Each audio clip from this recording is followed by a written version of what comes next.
Bienvenue sur Midi 1, vous êtes dans Éco Débat. Aujourd'hui, cap sur l'Afrique de l'Ouest avec une question centrale. Face aux difficultés d'insertion des jeunes diplômés, l'entrepreneuriat peut-il encore être une alternative vraie? Pour en débattre, deux invités sur notre plateau, M. Ibrahim Fama Diabaté, directeur général de l'Université Nord-Sud d'Abidjan, et M. Yoro Junior, professeur d'université. Merci à vous d'être là, messieurs. Merci, monsieur. Monsieur Diabaté, à votre avis, quel est aujourd'hui le principal obstacle à l'insertion professionnelle des jeunes diplômés en Afrique de l'Ouest? Déjà, merci, Max. Pour tout vous dire, l'État, à notre niveau, essaie tant bien que mal de faire quelque chose pour l'insertion des jeunes à travers l'agence emploi jeunes, que je salue au passage, et à travers toutes ces initiatives qu'il essaie de mettre en place. Maintenant, en ce qui concerne les freins, oui. On peut dire exceptionnellement que il y a beaucoup de difficultés à ce niveau-là, mais comme je peux le dire, je ne peux pas encore taper sur l'État qui essaie de faire énormément d'efforts. Ils font l'effort, ils font le nécessaire, et voilà, donc c'est un peu ça. Monsieur Yoro Junior, vous êtes professeur d'université. D'après vos observations universitaires, quels profils de diplômés sont les plus exposés au chômage ou à la sous-activité? Merci, monsieur. En ce qui me concerne, je dirais que je ne pense pas d'abord qu'en Côte d'Ivoire, qu'il y ait une seule catégorie qui soit concernée par le chômage. Pour moi, la plupart des étudiants diplômés sont touchés par le chômage. Maintenant, comprenez d'abord les 3000 docteurs, oui. Qui est le dossier en concours. Quand on prend ce dossier-là, ça confirme mes propos. Et maintenant, comme vous avez dit... Il s'agit des docteurs non recrutés. Maintenant, comme vous employez le superlatif le plus, oui. Je peux dire que les plus touchés, c'est les étudiants, les diplômés provenant des filières du terrain. Parce que là-bas, les enseignements sont orientés vers l'enseignement. Les matières sont destinées à l'enseignement et au concours.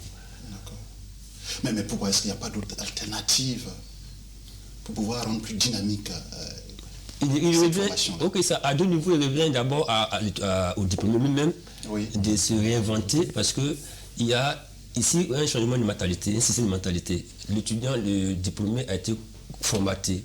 On lui a dit, depuis la base, oui. La reçue c'est pas à l'école, la maternelle, le secondaire, l'université pour les plus chanceux, et puis l'emploi.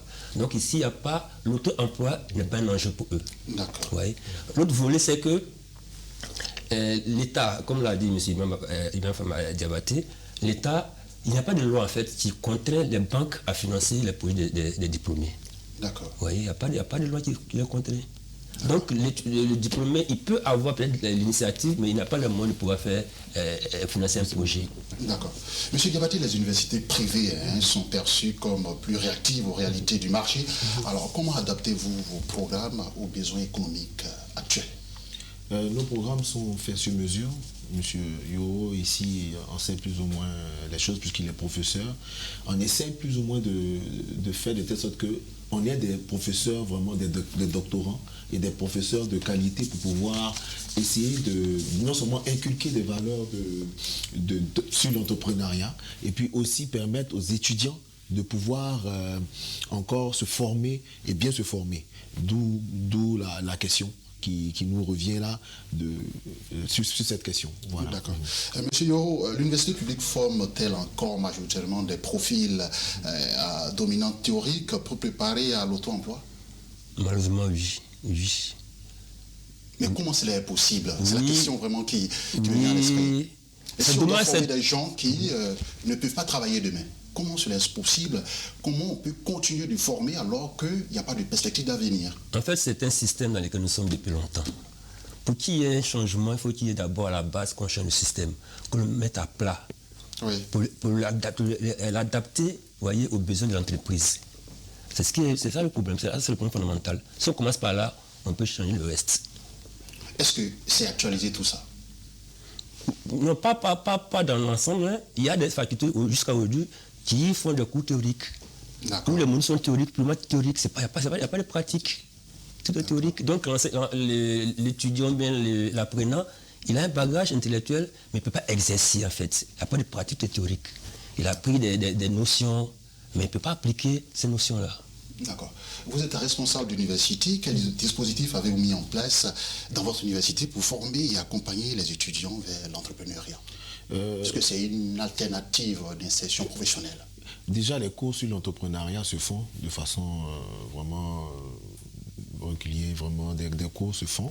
Et comme je dis, nous, à l'Université Nord-Sud, on essaie toujours de faire appel à des personnalités, c'est-à-dire qu'à des personnes qui viendront pour pouvoir échanger avec nos étudiants et puis par ricochet, essayer d'insérer même ces étudiants-là. Échanger avec les étudiants sur quoi par exemple? Sur l'entrepreneuriat, c'est-à-dire tout ce qu'on a pu faire venir, c'est-à-dire que ce soit au niveau du ministre Cabagnalé, de Jean-Louis Billon qui est ministre du plan du développement, Cabagnalé, de Jean-Louis Billon qui est homme d'affaires, un homme politique et homme d'affaires, et aussi même au niveau même du ministre Sansan Kamiri qui est venu aussi. On essaie, ministre de la Justice de Côte d'Ivoire. Justice de Côte d'Ivoire, monsieur le ministre, on essaie plus ou moins de faciliter les choses pour que nos étudiants puissent être insérés par rapport à leur ministère, d'où le ministère de tutelle et voilà. Donc on facilite les choses par rapport à ça. Donc c'est un lobbying qui se crée déjà et on essaie de faire cet rapport pour que tous nos étudiants puissent être insérés. Mais à chaque fois qu'on essaie de discuter avec eux, pour quand ils essaient aussi d'échanger avec nos étudiants, on parle toujours entrepreneuriat, parce que c'est la base. D'accord. Au niveau des universités publiques, privées, pardon, il y a des batailles d'expérience, des meet-up. Alors, est-ce qu'il existe aujourd'hui dans les universités publiques des modules ou partenariats orientés vers le développement de l'esprit d'entrepreneuriat? Des partenariats, il peut en exister, mais des modules spécifiques, j'en doute fort. D'accord. Oui, j'en doute fort. Voilà. Il peut y avoir des partenariats entre une faculté et une entreprise, mais les modules sont restés les mêmes modules. Voilà. Comme je l'ai dit tantôt, il n'y a pas de module qui tend à la pratique, c'est un module théorique. D'accord. Voilà. Mais on peut avoir des partenariats, il peut en avoir, mais au niveau des modules, là, j'en doute fort. D'accord. Monsieur Diabaté, selon vous, l'entrepreneuriat est-il devenu un choix de carrière ou reste-t-il encore une solution par défaut face au manque d'opportunités? Un choix, moi je dirais un choix de carrière pour certains, parce que vous voyez, les jeunes d'aujourd'hui, ils aiment... il y a beaucoup qui essaient de prendre le devant des choses. Et puis les parents qui leur inculquent ces valeurs-là, essaient de voir si c'est difficile. Vas-y, essaie d'entreprendre, essaie d'aller de l'avant pour pouvoir au moins te retrouver. D'autant plus que maintenant, il y a des familles où c'est vraiment difficile. Donc, il se dit, pourquoi pas essayer d'avancer et de ne pas attendre, soit faire des concours et tout. Pourquoi ne pas entreprendre? Mais tout part du meilleur filon. C'est-à-dire que la meilleure approche. Et nous, on essaie d'inculquer des valeurs. Ces valeurs-là, dès la première année, on essaie d'inculquer des valeurs d'entrepreneuriat et aussi, en fait, formation et entrepreneuriat déjà, pour qu'avec les soft skills et tout ce qui va avec, les jeunes puissent se retrouver plus facilement. C'est-à-dire, on fait d'une pierre deux coups. Pour que si un ne marche pas, l'autre peut... Toujours une alternative. Une alternative à la chose. Voilà. Alors, professeur, quels sont selon vous les freins culturels ou institutionnels qui limitent encore l'entrepreneuriat chez les jeunes diplômés? Je crois l'avoir du temps tourné les freins culturels. J'ai tout à l'heure parlé des systèmes de pensée. Hein. Le système de pensée, c'est-à-dire? C'est-à-dire quoi? C'est la mentalité en fait. Hein? Et le diplômé, il est formaté, le diplômé depuis le bas âge, même depuis enfin un certain temps, on lui a dit, tu vas à l'école pour travailler. Donc lui, il va à l'école, il fait des diplômes, il passe des concours, il a un emploi. Donc l'auto-emploi, c'est pas son problème, c'est lui, c'est pas un enjeu. Vous voyez? Maintenant, quand on prend le frein institutionnel, l'État, comme je l'ai dit, l'État n'a pas créé un cadre juridique qui contraint les banques à financer les projets des diplômés. Et là encore, il faut revoir encore le système éducatif. Comme je l'ai dit, c'est un legs de la colonisation. Donc il n'est pas adapté aux besoins actuels des entreprises. D'accord. Monsieur Diabaté, est-ce que vous avez des exemples concrets d'anciens étudiants devenus entrepreneurs et quels résultats avez-vous observés? Beaucoup d'étudiants. Aujourd'hui, tantôt, on avait dit qu'il y avait des étudiants qu'on voyait, surtout en banque ou quelque part, ou même dans les structures étatiques, que tu rencontres tes étudiants, tu es fier. Mais je peux aussi dire qu'il y a beaucoup d'étudiants qui m'ont approché, qui m'ont dit « Ah, monsieur le directeur, aujourd'hui j'ai telle entreprise, j'ai une entreprise de BTP, voilà, j'ai commencé déjà à travailler dans le domaine mon domaine de prédilection, aujourd'hui j'ai ouvert ma boîte. » Et comment ça s'est passé? À travers aussi ce que l'État, comme toujours, j'essaie de le dire, a mis en place le système Agence Emploi Jeune et puis pour financer les différents projets. Ça a plutôt bien marché, mais il faut encore bien gérer ces choses-là et puis surtout étendre ça à tout le monde et faciliter à travers les banques aussi. Et donc j'ai beaucoup d'étudiants aujourd'hui, que ce soit des jeunes dames ou des hommes qui ont leur entreprise et les choses se passent plutôt bien pour eux. Voilà. L'université publique pourrait-elle, selon vous, collaborer plus étroitement avec les incubateurs ou les entreprises pour favoriser l'insertion professionnelle, comme le fait déjà l'université Nord-Sud avec l'Agence Emploi Jeune? Oui, pour moi, ce n'est même pas une hypothèse, c'est une évidence. Il le faut. Il faut que les universités publiques collaborent avec les entreprises. Parce que quand on forme pourquoi? On forme pour qu'il y ait du travail, pour que celui qui est formé puisse travailler. Mais s'il n'y a pas de rapport, s'il n'y a pas de relation entre le formateur et l'employeur, il y a un problème. Donc il faut former en tenant compte des besoins de l'employeur. C'est ce que j'ai dit. Voilà. Est-ce que ces besoins-là sont véritablement scrutés par les décideurs? Non, je ne pense pas. Non, je ne pense pas. Vous voyez que dans le public, le système est fait de sorte que ceux qui sortent, ils vont directement à l'emploi. Vous voyez, ce n'est pas un système qui favorise la créativité ou l'auto-emploi. On n'est pas dans un système comme ça. Et notre système n'est pas comme ça. Donc il doit perdurer alors qu'il crée des chômeurs plus tard. C'est pourquoi il est temps de le changer. Il est temps de le changer pour le réadapter maintenant aux besoins des entreprises, de l'évolution aussi du monde.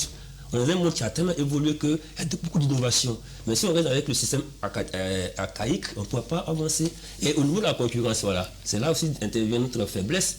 Oui. Avec les autres États ou les autres continents, on ne peut pas se développer, on ne peut pas concurrencer les Asiatiques parce qu'on a un déficit au niveau même de la formation. La formation n'est pas adaptée, donc d'abord elle est faible. On ne peut pas produire des gens qualifiés. C'est un constat général au niveau des pays d'Afrique de l'Ouest, oui. C'est clair. Il faut une formation de qualité pour des personnes qualifiées. D'accord. Ouais. Monsieur Diabaty, quel rôle les établissements privés peuvent-ils jouer dans la structuration d'un véritable écosystème entrepreneurial à l'échelle régionale? En prenant beaucoup d'initiatives. Comme le fait déjà votre en prenant beaucoup d'initiatives. C'est dans ce sens-là que on a mis en place le KITA. Je reviens à ça, c'est culturel, certes, mais le KITA, derrière, c'est pour fédérer le quotient intellectuel et talent artistique d'Abidjan. C'est un événement que notre université a mis en place. C'est pour fédérer, c'est-à-dire créer vraiment une fédération entre toutes ces universités-là pour que les étudiants derrière, à travers cet événement-là, puissent avoir la possibilité de se faire voir normalement et puis faire de telle sorte que les entreprises qu'on aura comme partenaires puissent retrouver ces étudiants-là et puis les insérer professionnellement et les aider aussi, que ce soit les banques, que ce soit des structures en assurance et tout ce qui va avec, pour faciliter les choses. Et donc, on crée cette fédération, on se met ensemble. C'est pas facile, mais il faut toutefois essayer. Et voilà, tous les chemins n'arrivent pas forcément à Rome. Donc nous, le plus important, c'est de bien travailler et puis faire de telle sorte que ces universités-là puissent aller main dans la main à faire quelque chose pour que les choses puissent avancer. Voilà. Alors, quelles réformes vous paraissent essentielles pour que l'université publique devienne un moteur de création d'emplois plutôt qu'un pourvoyeur de chômeurs, comme on le constate? Il faut beaucoup de réformes. La première des réformes qui, à mon sens, est importante, c'est adapter le système éducatif aux besoins, comme je l'ai dit, afin qu'il réponde vraiment efficacement à la concurrence. Parce qu'on est dans un monde de plus en plus concurrentiel. Et à ça, il y a le fait aussi qu'il faut former et encourager aussi à l'auto-emploi. Et créer aussi des structures d'accompagnement. Parce que quelqu'un qui veut entreprendre, qui n'a pas de moyens d'entreprendre, il ne pourra pas, même s'il a des bonnes idées, mais il ne pourra pas. Donc, il faut mettre tous ces éléments en place pour que vraiment on puisse aboutir à, à l'auto-emploi Voilà. Alors, une des plaies de l'entrepreneuriat, c'est la sempiternelle question du financement. À ce niveau, quelle solution on pourrait apporter? Je ne pense même pas que le financement soit le problème principal. C'est l'un des problèmes en fait. Parce qu'il y a beaucoup de problèmes. Sans financement, il est difficile d'entreprendre quand même. Je suis d'accord, mais il n'est pas essentiel, il n'est pas le problème essentiel. Il est l'un des problèmes essentiels, il n'est pas le problème essentiel. Parce que si on peut avoir le financement, il peut y avoir des problèmes économiques, problèmes commerciaux, c'est-à-dire on fait une étude de marché qui est mal faite. On rate aussi la cible, on a une politique de vente qui n'est pas bonne, on a un produit qui est mal conçu. Donc il y a plusieurs éléments qui entrent en compte dans le financement d'un projet. Donc le financement, comme vous le dites, c'est important d'avoir le financement. Maintenant, est-ce que la question là, oui, allez-y. Je parle du financement. Oui. La question du financement aujourd'hui, quelle solution est-ce que l'État peut apporter à travers cela? L'État, ce que l'État peut faire, ce que l'État pourrait faire, parce que l'État, ce que je constate est essoufflé, oui. L'État doit mettre les moyens à disposition des diplômés, c'est-à-dire créer des structures pour financer, je crois, avec le projet emploi jeune déjà, ça se fait déjà, mais c'est à une échelle faible. Parce qu'il y a tellement beaucoup de diplômés chaque année qu'il faut étendre ça à beaucoup de diplômés. Donc il faut qu'il y ait beaucoup de structures, que ce soit public ou privé, pour aider les sortants des établissements, des diplômés à financer leurs projets. Ok. Monsieur Debaté, est-ce que l'entrepreneuriat peut-il être institutionnalisé comme une voie structurée au sein des systèmes de formation supérieure? Oui. Comment est-ce que cela est possible? À travers dans des pays comme le Sénégal, la Côte d'Ivoire, la Guinée-Conakry, le Mali, le Burkina. On peut mettre, il y a des filières qui peuvent être créées même dans ce sens-là. Et puis, moi je dis aussi faire beaucoup de partenariats avec des entreprises ici, des multinationales, qui pourraient éventuellement inciter encore les jeunes à pouvoir aller en mode entrepreneuriat et en mode facilitation. Ça doit se faire. C'est dans ce sens que je salue l'initiative d'une start-up d'un de mes amis et frères, qui a sa start-up et qui a commencé tout doucement aujourd'hui, qui emploie beaucoup de jeunes. Et voilà, donc on peut le mettre dedans, ça peut être facilement mis en place, mais tout part de l'organisation et de la manière dont les choses puissent se faire. On doit travailler main dans la main et puis aussi créer ces filières-là plus facilement. Alors, vous avez parlé de travailler main dans la main. Justement, quelle forme de collaboration concrète pourrait émerger entre les universités publiques et les universités privées pour renforcer l'employabilité des jeunes diplômés? Vous savez, les universités publiques, c'est la maison mère. Déjà, on sait plus ou moins que c'est la maison mère. Et tout part de la vision du ministère, c'est-à-dire du ministère de l'enseignement supérieur. Monsieur Adama Diawara, monsieur le ministre Adama Diawara, qui fait un énorme boulot à travers des réformes qu'il a mis à mettre en place et à travers tout ce qu'il a pu bien faire depuis le début. Les choses peuvent se faire, il suffit juste d'évoluer et puis avec ses collaborateurs et nous autres, parce que nous sommes ses collaborateurs en tant que directeurs, on peut essayer de développer d'autres choses qui pourront plus facilement être mises en place. Voilà. Alors monsieur Yoro, votre avis sur ce point? Collaboration entre les universités publiques et privées. Moi, je suis plutôt pessimiste parce que je considère que déjà le public et le privé au niveau des universités, c'est la même chose parce que c'est le même ministère qui gère les deux entités. Ouais. Et il n'y a pas une politique séparée en fait. Ici, quand tu dis université privée, université publique, c'est à peu près la même chose ici. Donc mettre une politique en place, je pense qu'il faut laisser aux entreprises elles-mêmes de pouvoir, peut-être avec le supérieur, privé et public, de revoir, comme je l'ai dit, les enseignements, les modules d'enseignement pour les adapter. Voilà. Il faut vraiment qu'il y ait une étude à ce niveau-là pour vraiment mettre tout faire une table rase, revoir tout le système et créer un système nouveau qui soit capable de pouvoir créer des emplois pour les jeunes. D'accord. Mais comment renforcer les besoins ou bien anticiper les besoins à ce niveau entre les universités publiques et les universités privées? Bon, par la formation aussi, la formation de qualité, s'ils sont bien formés, même quand ils sortent, ils n'ont pas de gros financement, mais eux-mêmes peuvent déjà se mettre ensemble et peuvent créer une entreprise. Ouais. Ils n'ont pas besoin d'attendre forcément l'État, mais c'est parce que la formation n'est pas adéquate, elle n'a pas de qualité, donc très souvent on a peur. Sinon, si on est un groupe de jeunes, on est 10, On a 50 000 francs, on met ça de côté. On peut ouvrir un petit business pour nous-mêmes. D'accord. Donc une formation de qualité. D'accord. Monsieur Diabaté, le numérique et les innovations technologiques présentent-ils un véritable levier ou une fausse promesse pour l'entrepreneuriat des jeunes? Moi, je pense que c'est une promesse pour moi. C'est une promesse parce qu'aujourd'hui, on est à l'ère du numérique. Et pour tout vous dire, le numérique peut être aujourd'hui un moyen de mettre en avant, déjà même comme on le dit, les jeunes, ils ont beaucoup, ils sont plus smart, on peut le dire. Ouais. Nos jeunes, ils sont smart, ils sont à l'ère du temps. Et donc, pour moi, tout peut se faire et le plus important, c'est de continuer à leur faire confiance et puis aussi les accompagner. Quand tu accompagnes un jeune, il peut facilement se retrouver dans ça. Voilà. Et vous, comment vous réagissez sur cette question? Oui, là, je partage la même vision. Seulement que, comme moi, je les côtoie au quotidien, je sais que les étudiants, peut-être peuvent avoir la volonté de vouloir faire, mais il faut des outils. Le numérique, c'est des outils. Il faut que tu aies un ordinateur, il faut qu'il y ait une connexion permanente. Vous voyez? Donc, quand il n'a pas ça, déjà, il y a un problème. C'est bien beau de vouloir le faire, mais il faut que tu aies les éléments de base pour pouvoir le faire.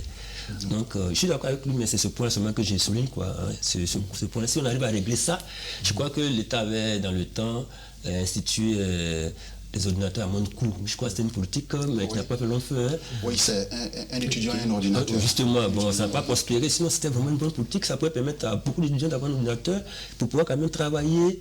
Et ça peut aussi permettre, même dans les établissements, c'est de créer aussi des bandes de connexions permanentes.